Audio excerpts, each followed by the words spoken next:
When it comes to discussing the realities of parenting, you can expect some sensitive material and occasional profanity. Listener discretion is advised.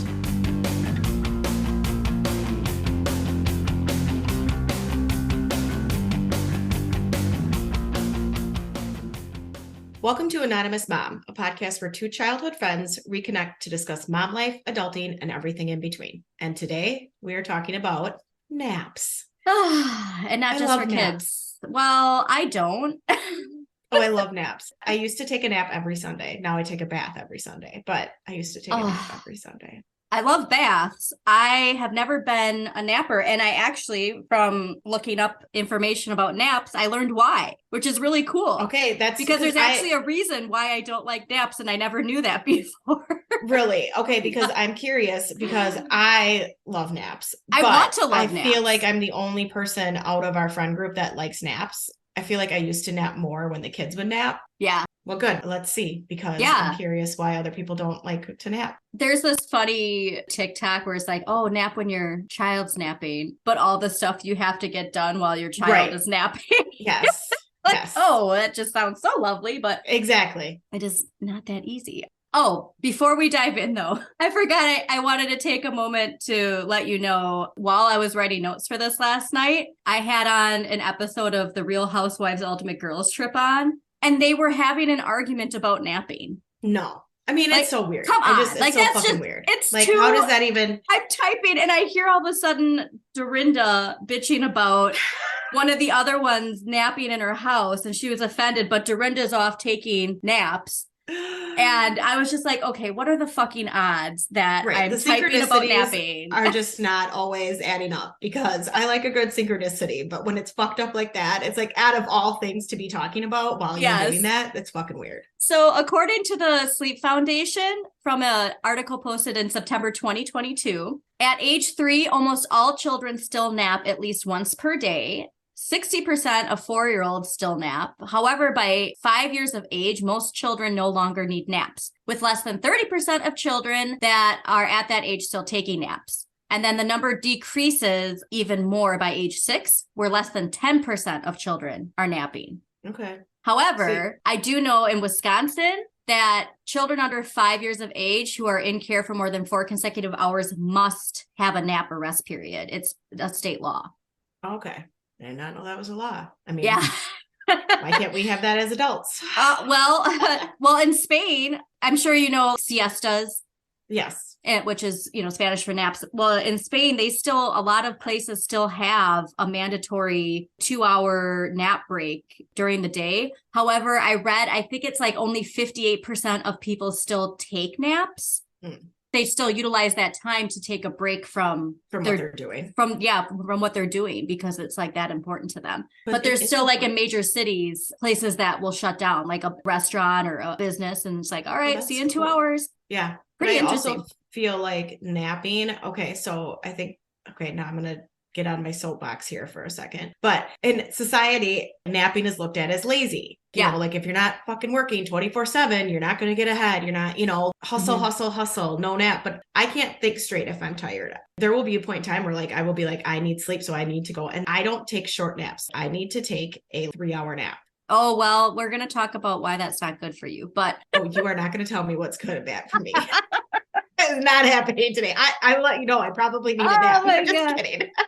Well, and so I looked into sleep, because one of the main reasons you need naps is because you don't get enough sleep. And apparently, because I was like, I wonder if there's people sleep longer over in European countries, but the average amount of sleep people get is like 7.5 hours. Yeah. Which I'm like, okay, I guess I'm not doing so bad. I mean, I think it's like 8 hours a night is like what you're like, it's 8 ounces of water for every it's just, there's so much different information. So then I also heard it's sleeping in 3-hour intervals. So either 6 hours or 9 hours is best. Right. Cause it's like your body doesn't actually hit that REM sleep until like 90 minutes or something like that. Yeah. So first let's talk about why napping is important for kids. Okay. Because obviously, if it's a state law here, there's a reason for it. Well, and your daughter's still napping, right? Yeah, she has to. And that's actually how I learned that it was a law. So her Montessori school, there's even a kindergarten program. Okay, so like yeah. you can stay through kindergarten, but so there were kids that weren't napping. I didn't get that legally they have to have a rest period. It's not like you have to force them to fall asleep, but it's a quiet It's time. just like, go sit on your mat. Yeah. And that's all you can do. But yeah, so the benefits of napping for kids. Oh, and before I get into this, actually, just a reminder that all the links of the information that I always share is in the episode descriptions for people if they want to learn more. But as kids grow and develop, naps give their bodies and minds time to rest and recharge during those big changes. Plus, if children get overtired, it's actually harder for them to fall asleep easily at night. That overtiredness obviously affects a child's mood, which we know. And naps can also enhance memory and support learning in preschool children. But I mean, is it really only preschool children? So that's something that I want to ponder, because how important naps are for kids at that young age. But then it's like, nope, you don't need any. And then adults have to take them. Right. And I get it's because you have more energy when like you're young, but it's like, wouldn't you want to just maintain that through your life? Yeah. And make it kind of a thing? I've always been a sleeper. Like, I freaking love sleep. So like, I wanted my kids to sleep because I want to fucking sleep. So I was like, well, that's when you get most stressed, when they won't take a nap, because then you get tired too. And you just and I was just so strict about naps because I knew what would happen if they did it. Like, I knew the repercussions. And I feel like people don't.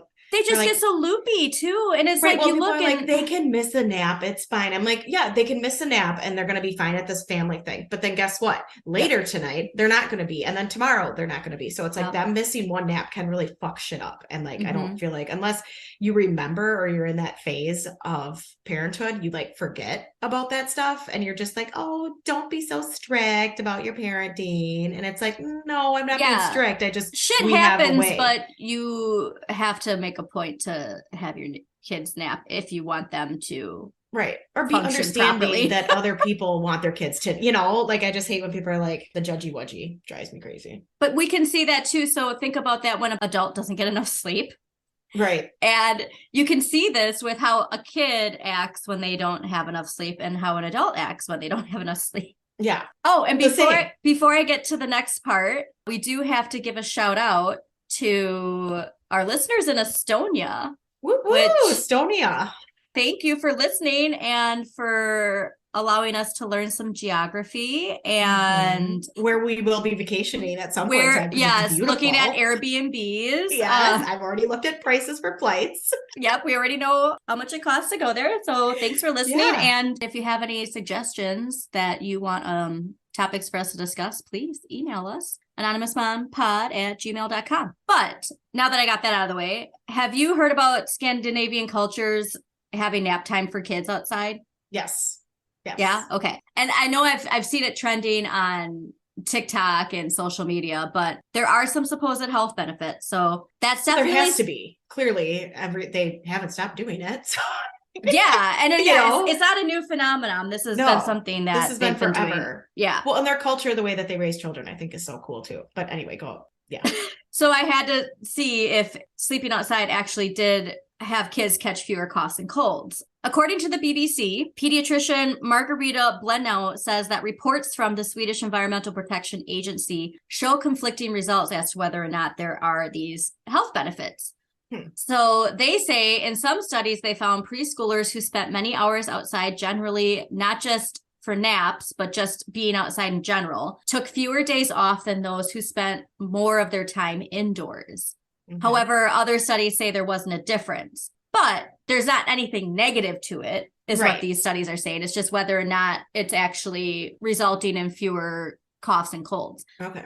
But I know personally, on a nice cool day, taking a breath of fresh air, there's nothing better. Right. When it's like in the 30s and you go outside and you like go for a walk and it's just, you do feel invigorated. Oh yeah, it is. Yeah. It is. Well, the girl who watched our kids, she had them outside all the time, no matter how cold it was, outside. Taking naps? Outside. Not naps, but playing outside no matter how cold it was. Yeah. Because she's like, it's just so good for them.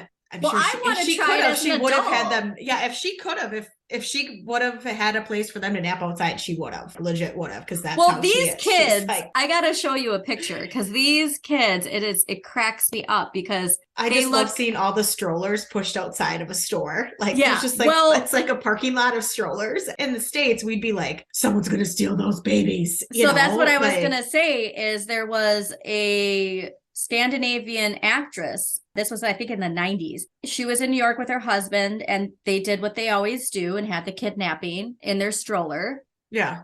And CPS would call on him, and the kid was actually taken away for a while. So that's why it's like, yeah. So that's why it's like, well, I don't know if I actually want to try this because I don't want. Not here. So you just Yeah. got to go to Estonia and then I know. try it there. Well, and I learned actually, so Estonia is not actually a Scandinavian country, but we're going to get to that in just a second. But I do actually have a little deck area where I could set up a napping thing, but it just, I don't know. I personally want to try it as an adult though and see. Yeah. Because it sounds amazing. But let me just show some pictures here quick because they're just too cute. Yeah, look at this little guy. Oh. Well, they have the thermometer on there. Yeah, so because preschools do this every day. Yeah. And so they have something monitoring them just to make sure. But yeah, they just put them in these little nap pods. I think that's so cute. Oh. Yeah. So I love it. But yeah, just for American listeners, do not recommend doing it unless you But do it at your house. well, and Not like just don't let public. people see you because Yeah. that, you know, is a neighbor who just, you know, isn't great will call you. Yeah. In. Yeah, don't. And this is what I want to note is it's important that while the temperature outside might be cold, people who have their children nap outside emphasize that the child must be warm and protected and wearing clothing to protect their skin. So it's not like they're just throwing them out there in their onesie with a blanket in their stroller. That's something that just has to be emphasized because I think people just hear napping and they just think people are like putting their kids out, you know? They'll swaddled up a little bit and that's good enough. They got their swaddle blanket. That's good. Yeah. But yeah, so that's important. And then it sounds like too, at the age of 2 or 3 is when they kind of stop doing that. Oh, okay. But that's probably when kids just stop napping in general. But I want to know, like, if adults do it, because it's like, well, if the health benefits are there for kids, it must be there for adults, you know? I mean, I am all for, I've got a screen porch. I'll go nap out there. I love snuggling in blankets. That's what I'm saying. Like, I want us to try it. I want to try it. I mean, I hate being cold, but I would take one for the team and totally try sleeping. Take one for the team. So some fun facts about Estonia, since I had to Google whether or not they were a Scandinavian country, because again, we just learned about this country. So Estonia doesn't belong to Scandinavia, but it does have a close link to the Nordic countries like Denmark and Norway. So as a Baltic country, Estonia has many links with Scandinavian regions through cultural, political, economic, and historical ties. That's why I would love if people from Estonia would let us know if they do have their kids nap outside like other Nordic countries do. Yeah. Would love to know. I Googled it, but nothing popped up. So any Estonian listeners, please let us know. So now let's talk about the benefits of napping for adults, because that's what's most important to you. Yes.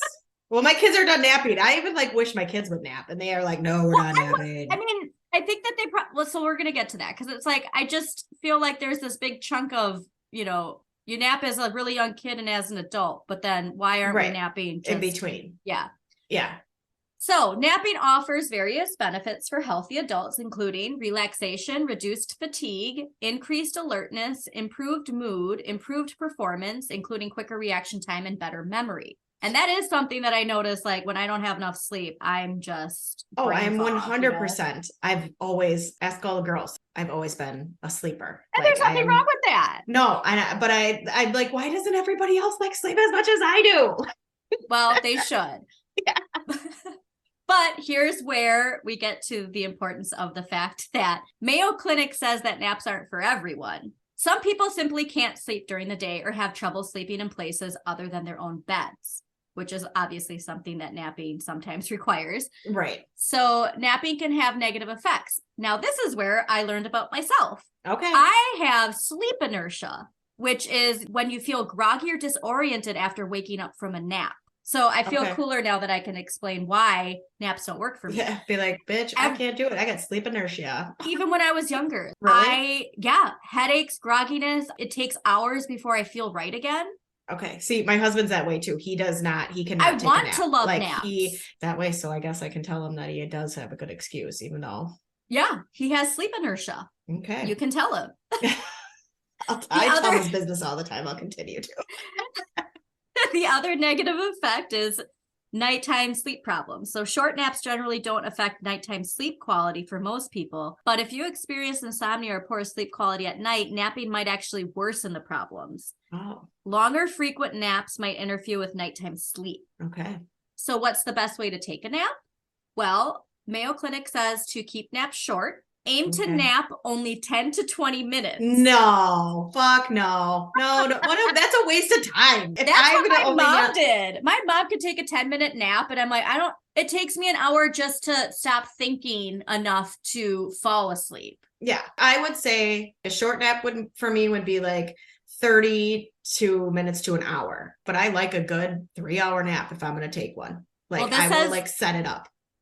Well, this says the longer you nap, the more likely you are to feel groggy afterward. However, young adults might be able to tolerate longer naps. So I'm still a young adult. You're still young. Still young. Another helpful hint is to take naps in the early afternoon. Napping after 3 p.m. can interfere with nighttime sleep. Individual factors such as your need for sleep, your sleeping schedule, your age, and your medication use can also have a role in determining when it's best to take a nap. Because obviously, if you work a later shift, like a nighttime shift, it's going to be different. Also important to create a restful environment. So napping in a dark place with comfortable room temperature and few distractions. And after napping, giving yourself time to wake up before resuming activities, especially those kind of activities that require quick and sharp response. The thing is, a lot of these helpful hints for naps are for people who have time to nap. This idea that it's, just take like my mom, she would literally be able to just close her eyes, take a 10-minute nap and get up. I don't understand it. No, like from my perspective, I can't. It just makes more sense for me to power through. But then, like we said, the effects of kids not napping, we see in adults too. Right. And so that's why I don't know why we're not normalizing just, and that's not saying every day. That's the other big important thing I didn't say is they say it's important not that you don't nap every day. Because if you're napping every day, then you might actually have a problem and have to talk to your doctor. Yes. Well, and also too, I think when I need a nap, it's usually because I've stayed up too late or not gotten enough. It's usually for a reason that I'm like, okay, I have not gotten enough sleep. I need a nap. Like my body's definitely like showing me slow down. Mm-hmm. I also think too, there's also like the society thing. Like I said, if you slow down, you're not going to get ahead, and the power. Which is actually the opposite, because if you do have enough sleep, you're more alert. Right. You're able to work more efficiently. Your brain is functioning better. And so it's actually not true. Right.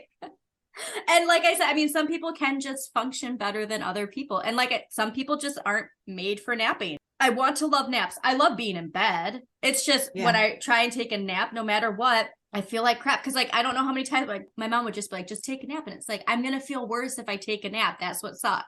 Yeah. I'm somebody who I just need to go to bed early. Right. Because, okay, so another thing too is, kids that are my daughter's age, actually, and even your kid's age too, you need 8 to 10 hours of sleep. So if you're not getting that, then you do need a nap. And what the Mayo Clinic said was, when you're not getting enough sleep on those certain days, that's when you should be taking a nap the next day or the day after. And the sweet spot for naps is 1 to 3 naps a week, just in general. Okay. But that's for adults. So it's like, why aren't we saying this for children? For like just everybody. Right. Not children. I should say like school age kids, because obviously they can't take. But like, I think even just walking away, like you said, how they do in Spain, just shutting your brain off for a little bit. Even if you're not sleeping, it has to be good to just walk away for a little bit. Well, and I mean, as far as productivity too, all those studies are showing that a 4-day work week, it makes people more efficient. Yeah. And it's not piling on more hours, and people still get everything they would have gotten done in a 5-day work week. Right. Well, I think procrastination, I will raise my hand high when it comes to procrastination. If you give me 2 weeks to do something, it will take me 2 fucking weeks to do it. So I feel like if you have a short time, well, and also knowing that you have something to look forward to. Right. When I was a server, I needed 3 days off. I needed the first day to just do absolutely nothing. Right. The second day, I'd like do a little things here and there. And by the third day, I'd be back to fully charged. But I, well, let's be obviously real. don't Customer have that now. service is a bitch. Drain. It's Yeah, draining. It takes so much Being out a of parent you. is basically customer service. Oh, I mean, yes, you're right. Yeah, you just Same don't ever get to thing. like, yeah. Yeah, the Yelp reviews are 1 stars a lot of the times. It's mac and cheese with subpar. I'm just kidding. I don't think she's ever used that term, but Your kid would, because that's I love that. Yeah, don't serve me those prunes again either. she does have some interesting terminology, and she's been using air quotes. I don't know if I told you that. I fucking love that. She's gonna be a snarky little one. I wonder where she gets it from. Yeah. Well, that is all the time we have for this week, but please let us know if you're a napper. If you have sleep inertia like me, I'd love to know, because I want to love naps. I just can't. And who else loves a good 3-hour nap like me? Come on. Okay, I didn't think about this, but I'm going to look up if there's ways to get over sleep inertia. Like if there's like certain teas or if there's ways to train your body. So I'll get back to that, and we'll talk more about napping in a future episode. Sounds good. Awesome. Thanks for listening. Thanks for tuning in to Anonymous Mom. Have a question you want answered or a topic you'd love for us to discuss? Email us at anonymousmompod@gmail.com. Or if you want to remain anonymous, join our Facebook group, Anonymous Mom, where you can post your topic or question anonymously. Thanks for listening.